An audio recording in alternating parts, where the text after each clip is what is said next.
Nakuha niya lahat ng pictures niya kay Alden. The Lord heard my prayers. I carried her for 9 months but she got nothing from me except for her eyebrows. Lahat kay Alden. She's cute and girly version of Alden. From this day on, I will do everything to give her the best life that she deserves. I will work hard for us. I will love her with all my heart, katulad ng pagmamahal ko sa daddy niya. Althea, I love you. I whispered my daughter's name before I fell asleep because of tiredness. My life is out. Ngayon, alam kong may magmamahal na sa akin ng sobra maliban sa mga magulang ko. She will be happy. I will protect her. I will protect my daughter from this just world. My daughter was diagnosed with diabetes. Hindi pa ako makapaniwala noong una pero ilang ospital na ang sinubukan namin pero isa lang ang findings. Hindi ko maiwasang sisihin ang sarili ko dahil doon. Kung sana naging mas maingat lang ako. Kung sana naging mas matapang lang ako noong mga panahon na ipinagbubuntis ko pa lang siya. It's fine.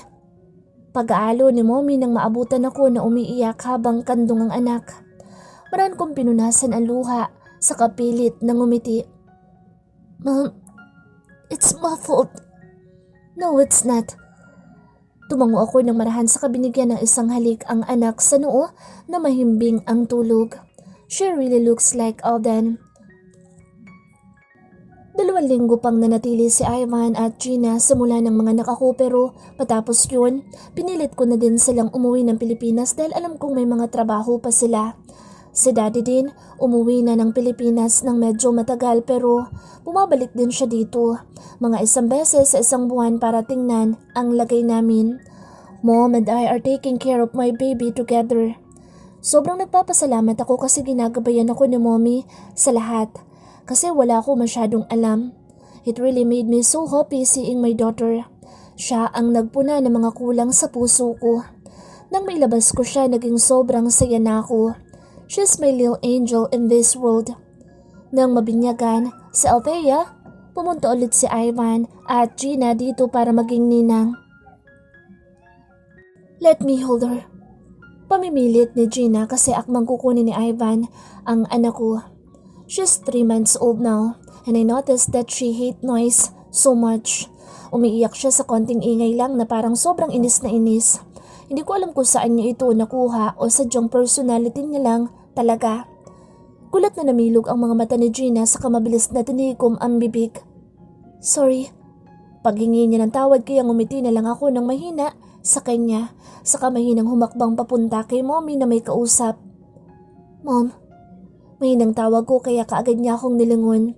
At nang makita na umiiyak si Althea, mabilis niyang kinuha ang baby bottle saka ibinigay sa akin na kaagad ko din kinuha para padedehin ng anak. I can produce milk for her, so my doctor advised that I should consider powdered milk. I chose the most expensive one for my daughter because why not? Nang makita na mahimbing nang natutulog si Althea sa bisig ko, marahan akong umiti sa kaunti-unti nang umakyat papunta sa taas para mailagay siya sa crib. When Althea turned 1 year, it excites me so much because she already know how to pronounce some words. Hindi nga lang klaro pero nag-enjoy na ako makipaglaro sa kanya kasi ang daldal. Nagpatuloy ako sa pagpipinta para makapag-ipon na din para sa anak. Si Mommy, sumama kay Dad pabalik ng Pilipinas kasi sinabi ko at alam kong gusto niya din. Kaya ko na rin naman ang pag-aalaga sa anak at kumuha ako ng isang katulong na Pinoy para may katulong naman ako sa pagbabantay kahit paano. The 2 maids from Philippines is still here but they are in charge for doing households. Iniwan din ni Daddy ang ilang bodyguards kaya bantay sarado kami. No! No! Inis na sabi ni Althea nang sinubukan kong bawiin ang paintbrush sa maliit niyang kamay. Magkasalubong ang kilay at nakanguso ng konti kaya hindi ko maiwasang maalala si Alden kapag inis at galit sa akin. But babe, nabitin sa ere ang sasabihin ko kasi nakita kong idinikit niya sa katatapos pa lang na painting ang paintbrush na may pintura. Tapos, cute na tumawa at saka gumapang ng palayo. Nanlaki ang mga mata ko saka tiningnan ang pininta na nasira na. Baby, you ruined Mommy's painting. Gulantang nasabi ko sabay lingon kay Thea na ngayon ay borbedal na ang hawak. Napasinghap ako saka napatingin ulit sa painting na may linya ng puting pintura sa pinakagitna. Napapikit ako ng mariin saka napakagat sa ibabang labi. Nang matingnan ko ulit ang pininta, napangiti ako nang mapansin na maganda na rin pala ang kinalabasan. Thea, parang magaling ka rin magpinta. Natutuwang sabi ko sa kanilangon ulit ang madungis na anak. She was 1.5 years when she started to walk. Sobra excited ko pa na sinabi kay mommy at daddy kaya kagad silang lumipad papunta dito sa Spain. We were so happy that we ordered a lot of foods and invite some of our neighbors. Very good. Masayang sabi ni daddy na maglakad si Thea. Napangiti naman kami ni mommy nang nanggigigil na pinaulanan ni daddy ng halik ang anak ko. When Althea turned 2 years old, she already knew how to speak some words clearly. I am so proud of her and myself because I feel like I raised her well. Mommy! Althea! Sigaw ko na makita na umaakyat siya mag-isa sa hagdanan. Mabilis akong tumakbo para kunin siya pero sinimangutan lang ako ng maldita. Pabiro ko siyang kinurot sa tiyan kaya mas lalo siyang sumimangot. Mom and Dad decided to stay in the Philippines for our business. Okay lang naman sa akin kasi alam kong mas kailangan si Daddy doon. Dumalang ang pagbisita nila kaya noong naging free na si Althea, hindi sila nakapunta kasi lumipad sila patungong Amerika para sa isang meeting. Alvan and Gina were with us when we celebrated it. They even gave Althea a lot of presents na hindi naman niya magagamit. Ivan! Malakas na tawag ni Althea kay Ivan na nasa tabi ko. Mahinang dumaing si Ivan nang batuhin siya ni Althea ng isang stuffed toy. Your daughter is disrespectful. Sabi pa niya kaya unti-unting tumayo para puntahan ng anak ko na parang ang laki ng problema. She is calling Ivan in his name. Ilang ulit kong itinuro sa kanya na dapat uncle o tito ang tawag niya dito pero bata pa lang may sarili ng paninindigan. Auntie naman ang tawag niya kay Gina kaya nagtataka talaga ako na Ivan lang ang tawag niya kay Ivan. Hawig na hawig ni Alden. Biglang puna ni Gina na nasa tabi ko din. Kando ang isang bowl ng chips habang nakatitig sa anak ko na nasa sahig at naglalaro. Yeah, mahinang sabi ko din. Habang lumalaki si Thea, mas nagiging kamukha niya si Alden. Hindi mo man lang ba tatanungin kung anong balita sa Pilipinas? Napaawang ang labi ko sa kanapatingin kay Gina na nasa akin na ang pansin. I gently licked my lips before I shook my head. Ilang beses ko nang gustong makibalita pero ako na rin mismo ang pumipigil sa sarili ko. Ilang beses ko na rin pinagalitan ng sarili dahil atat na akong isearch si Alden sa social media. I deactivated my account but I just made a new account to search for him. Pero sa huli, binura ko na lang. Kasi alam kong hindi dapat. Ayaw ko makibalita sa kanya. I know that he is fine. Okay na din ako dito. Did I move on? No. Simply because I know that I will still be in love even if I try so hard to forget.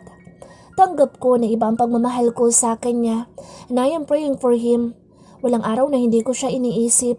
Iniisip ko mga possibilities kung hindi kami naghiwalay.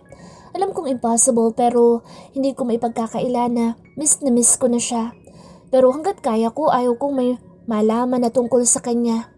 Maayos na kami dito. I am trying to live a simple and happy life here with our daughter. Napatingin ako sa tumatawag. Si Althea na mag-isang naglalaro. I want her to meet Alden soon. Pero hindi ngayon.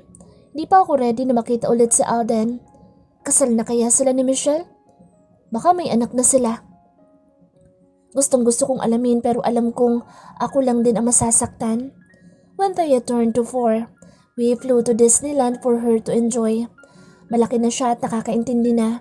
Pero natatawa na lang kasi spoiled na spoiled siya. Masungit din saka madaling mainis. No, not that.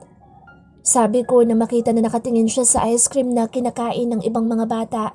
Napabuntong hininga ko saka hinawakan na siya sa kamay para maghanap kami ng mga pagkain na sugar-free. Hindi ko maiwasang maawa sa anak kasi hindi siya makakain ng mga gusto niya tulad ng ibang bata. Pero hindi ko siya pwedeng pagbigyan kasi natatakot ako na manganib siya. We are so careful and I want to be strict in this one for her own good. Can't I eat that? Malungkot na tanong niya habang nakatingin sa donut. I smiled sadly at her and slowly shook my head. I already told you, right? Mahinahong sabi ko kaya mahina siyang tumango saka nagbaba na lang ng tingin. Can I see abuelo and abuela? Marahang tanong niya ulit gamit ang maliit na boses kaya tumango ako ng marahan. We'll call them later, baby. She nodded and just ate her food silently. Pinanood ko siyang kumakain ng tahimik habang nakakunot ang noo na parang inis na inis sa may ingay na bata sa paligid. Hindi ko mapigilang tumawa ng mahina dahil doon. She mirrored out that expression so much. 3 araw kaming nanatili sa Hong Kong at bumalik din kaagad kami sa Spain pagkatapos. Naging busy na naman ulit ako sa nalalapit ko ng exhibit. Hindi ko maiwasang kabahan at ma-excite. It's my first time having one and I am so pressured. Marami na din akong kilala dito dahil nagbebenta ako ng paintings pero nakaka-pressure talaga kapag may exhibit. Ako lang ang nag-aayos ng exhibit sa tulong ng ibang kakilala. Hindi ko pinayagan si mommy at daddy na tumulong kasi gusto ko ako lang. I already earned a lot because of painting and I want to do it my way. Sa araw na exhibit, mas naging masaya ako kasi dumating si Ivan. Wala si Gina kasi naging busy sa trabaho. Kaya malaking tulong na ang presensya ni Ivan para maging kalmado ako kahit konti. Chill, ang ganda kaya ng mga gawa mo. Tukso niya pa kaya sinamaan ko siya ng tingin kasi kanina pa ako nilalamig. Tumawa siya ng malakas kaya napairap ako. I was wearing a leather dress and I have a coat because it's cold here in Spain. Nandito kami sa loob ng venue kung saan gaganapin ang exhibit ko. It was a huge room and it's quite spacious. Magsisimula na maya-maya kaya sobrang kabado na ako. Buhat ni Ivan ang anak ko na busy sa kakatingin sa mga paintings sa paligid. They are talking, or I must say, whispering to each others while roaming around. Sandali ko silang iniwan para siguraduhin na maayos na ang lahat. Nang maging open na exhibit, ganoon na lang ang gulat ko nang makita na sobrang dami ang pumunta. Namigay ako ng invitation cards pero konti lang. Wow, I love your works. Sabi na isang mukhang Chinese sa akin, kaya kumakabog ang puso ko sa tuwa. Thank you. Masayang tugon ko sa kinausap pa ang ilang mga nagtanong. Natapos ang exhibit na sobrang saya ko. Ubos lahat ng paintings na inilagay ko. I did not expect this, but I am so happy. Sobrang saya ko at feeling ko ang galing ko talaga. Congrats! Next year ulit? Marahang sambit ni mommy nang makita ako kaya marahan akong tumawa sa kaniyakap siya. Niyakap ko din si daddy na nakangiti ng malaki na parang proud na proud sa akin. Thank you, sabi ko sa pagod at masayang boses. Sabay naming nilingon ang papalapit na si Ivan habang karga-karga si Thea na nakayakap na ang leeg nito na mukhang kanina patulog. Marahan kong initian si Ivan sa kaakbang kukunin si Thea pero iniiwas niya. Ako na, sabi niya kaya hinayaan ko. Let's go home. Biglang sabi ni Daddy habang hindi inaalis ang tingin kay Thea na tulog sa balikat ni Ivan. Napangiti ako ng matamis bago tumango. Hindi ko inakala na pwede pa pala akong sumaya ng ganito. I felt so complete. Nagdadalawang isip ako noon na iwan sa Alden. Hindi ko inaasahan na dahil sa tuluyan kong pag-iwan sa kanya, doon ko matatagpuan ang sarili ko. I managed to survive and become a strong woman. I raised my child and I am able to earn. Hindi ako nagsisisi na iniwan ko siya. I am okay now. Naging maayos ako at naging masaya. Kasal na kaya siya? Kapag ba ipinakilala ko si Thea, matatanggap niya? Mom, lo siento. Napabuntong hininga ako dahil sa malakas na boses na iyon ni Thea. She's been running so fast. Sinasaway ko siya kanina pa pero ayaw niyang sumunod. She's 5 years old now. I am so tired at kahapon lang natapos ang painting exhibit ko kaya wala akong maayos na tulog. And my daughter here is running back and forth in my room. She already has her own room since last year, but she's really used to visiting here in mine because I do not lock my door for her. Bigla akong nagising kanina dahil sa malakas na boses niya. "Call your yaya."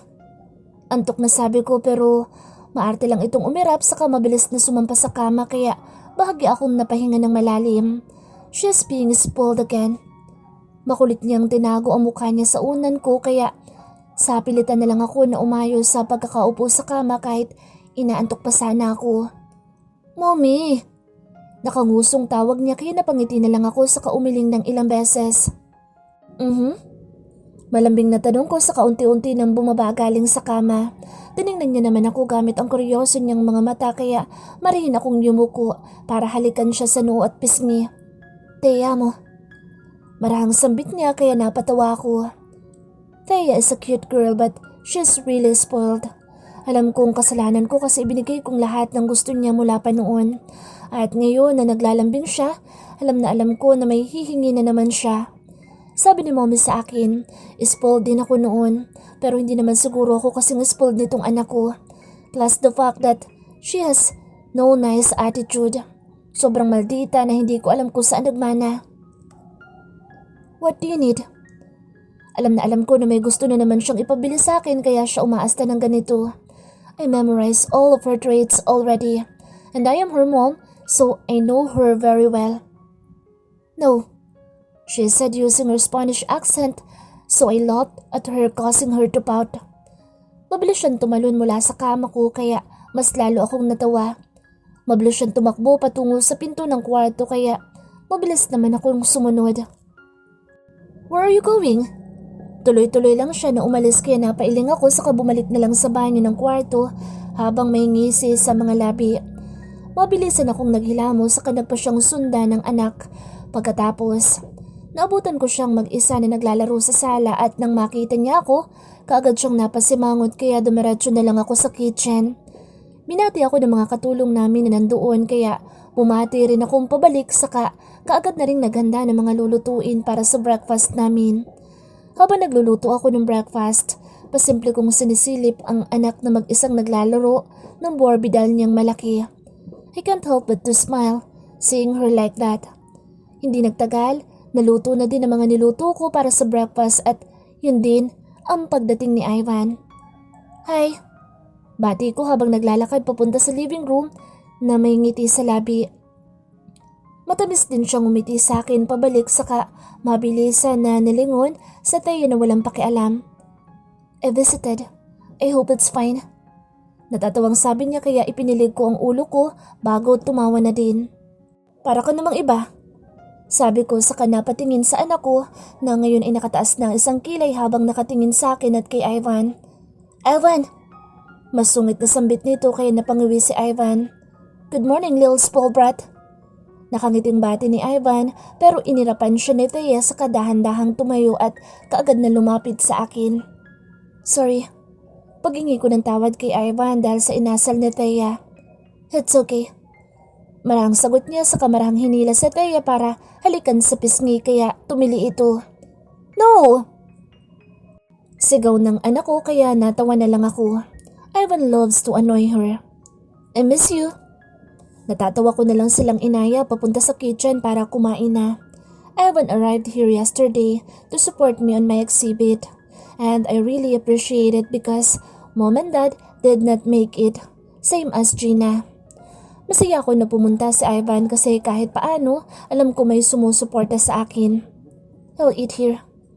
Pahayag ni Ivan kaya mas lalong sumimangot si Thea at patakbo na pumunta sa akin na parang allergic kay Ivan. "Iniinis mo kasi."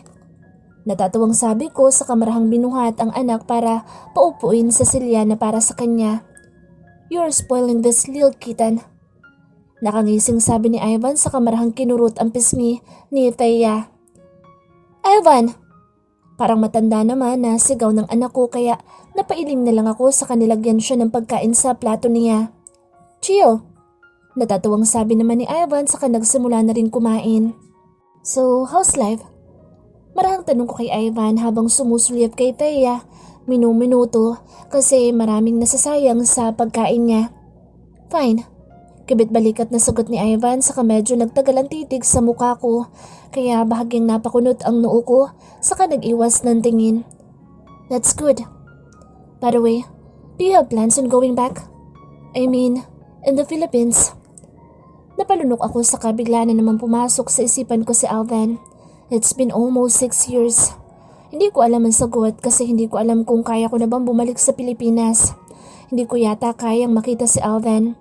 I missed him, but some things has changed. Mas mabuti nga na dito na lang kayo. Biglang putol ni Ivan sa isasagot ko. Dapat, kaya napakurap na lang ako. Pero babalik siguro ako doon. Mahinang sabi ko kaya natigilan siya at nagulat. Marahan akong ngumiti sa kanapatingin sa anak ko na inosenteng kumakain mag-isa. I want Thea to meet Alvan. And I want Alvan to meet Thea too. Alam kong hindi ko ito may tatago habang buhay. Alam kong may kulang sa buhay ng anak ko.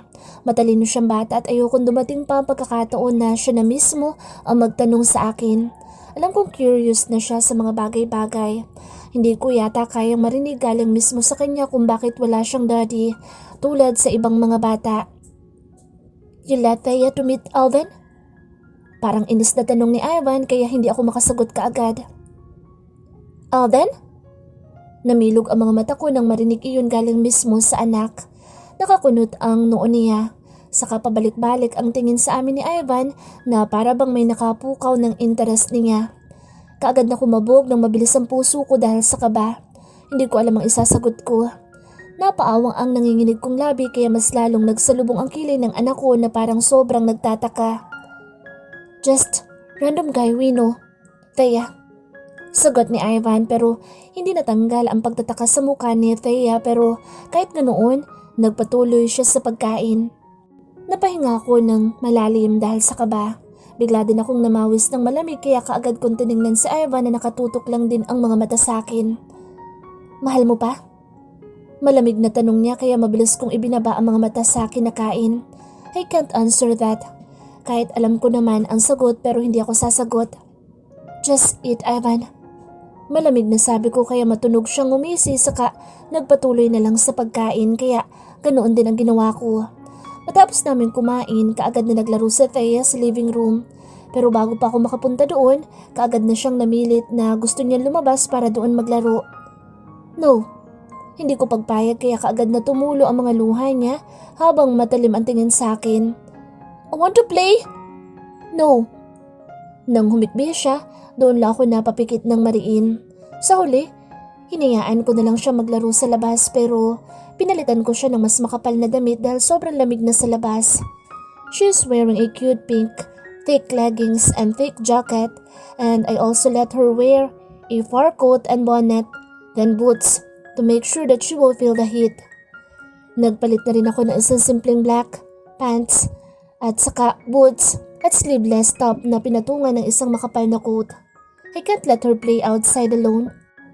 Tumalon siya sa sobrang excitement at mabilis na tumakbo patungo sa main door ng bahay namin kaya mabilis na naglakad si Ivan para sundan siya.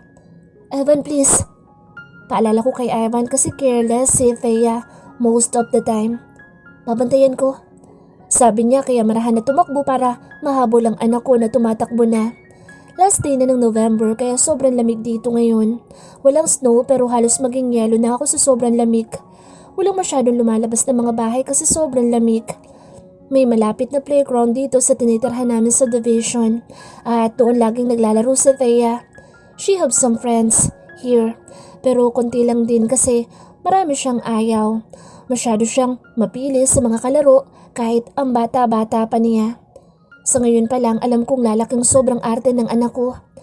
Nang makarating kami sa playground, kaagad siyang humalo sa mga bata na naglalaro kaya todo bantay naman si Ivan.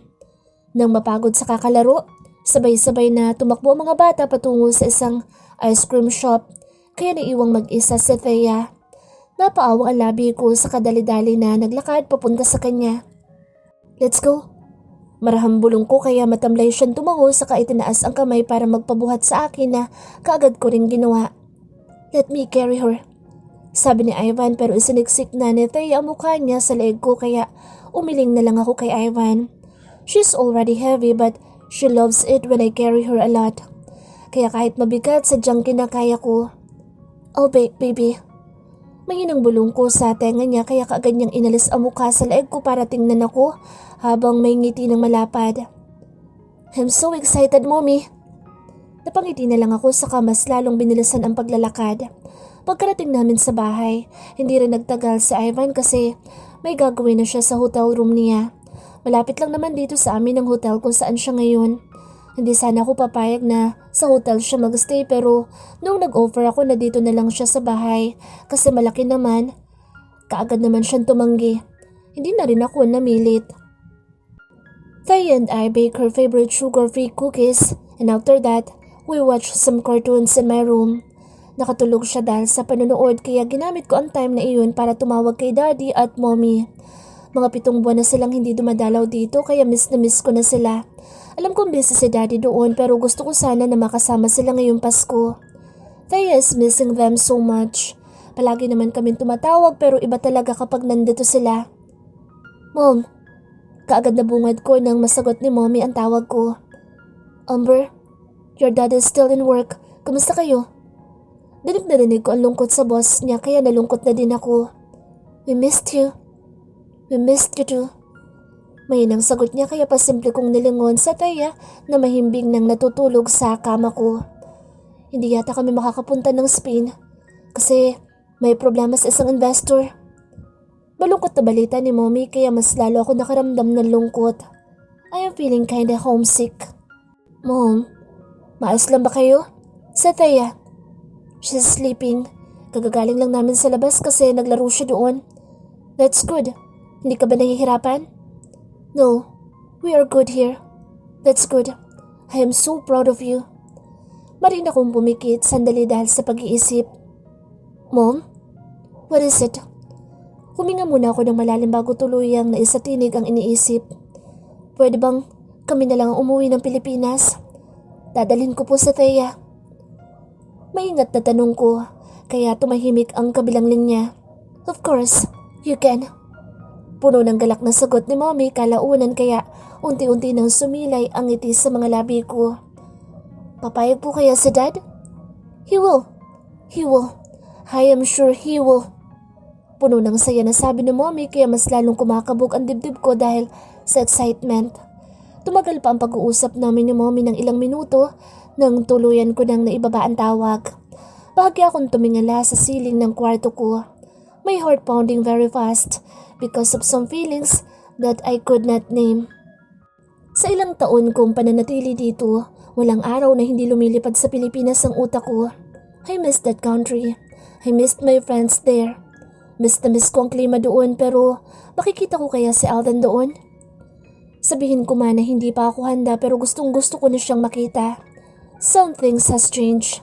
I know, but my feelings for him are still the same. Makikita ko kaya siya? May anak na kaya sila? Kaedad ba ni Thea? Wala na akong balita sa kanya nitong mga nagdaang taon. Does he look more handsome now? Iniingatan niya kaya ang sarili niya? Napapikit ako ng mariin dahil biglang tumulo ang mga luha sa mga mata ko. Sa ilang taon ko dito, ngayon ko na lang ulit hinayaan ang sarili ko na umiyak dahil kay Alden. I promised myself that I will be happy for him.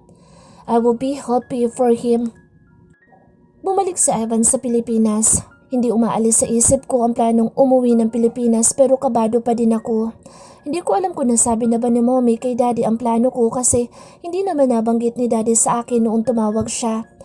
Sa tuwing nakikita ko ang anak ko, hindi ko maiwasang magsisi. Nilayo ko siya kay Alden at sinadya ko iyon.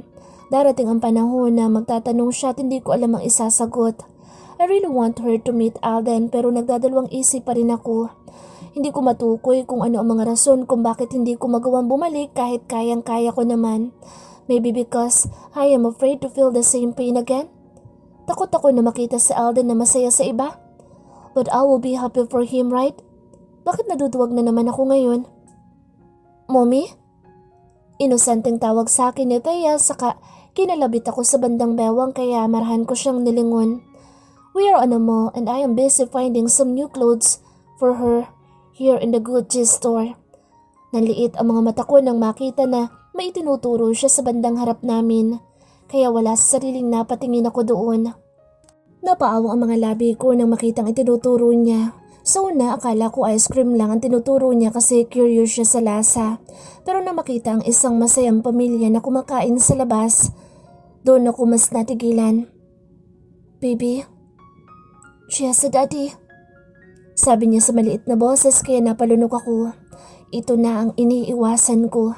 Kaagad na namasa ang mga mata ko dahil sa namumuong mga luha. "Thea, are you mad?" Mabilis akong umiling saka malungkot nang ngumiti sa kanya. "Let's go home?" Mahinang tanong ko kaya mahina siyang tumango saka isang beses ulit na sumulyap sa masayang pamilya sa hindi kalayuan. Mas lalong nanuyo ang lalamunan ko at wala ko sa sarili hanggang sa makarating kami sa tapat ng kotse namin kung saan naghihintay ang dalawang SUV na para sa amin ang isa at para sa mga bodyguards ang isa. Mabilis kaming pinabuksan ng driver nang makita kami na papalapit. Marahan pa akong nilingon ni Thea bago siya maingat na umakyat sa kotse at sumunod naman ako kaagad. Nalalabo ang mga mata ko dahil sa mga luhang patuloy na namumuo. I am hurting.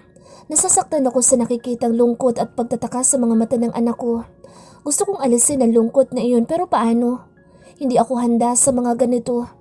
Nang makarating kami sa bahay, kaagad siyang tumakbo papunta sa loob kaya mabilis naman ako sumunod. Nakita ko siya na nakasimangod sa likuran ng hagdanan kaya dahan-dahan ko siyang nilapitan. "Are you okay?" Dahan-dahan siyang tumingin sa akin at mas lalong nadurog ang puso ko nang makita ang mga namumuong luha sa gilid ng mga mata niya.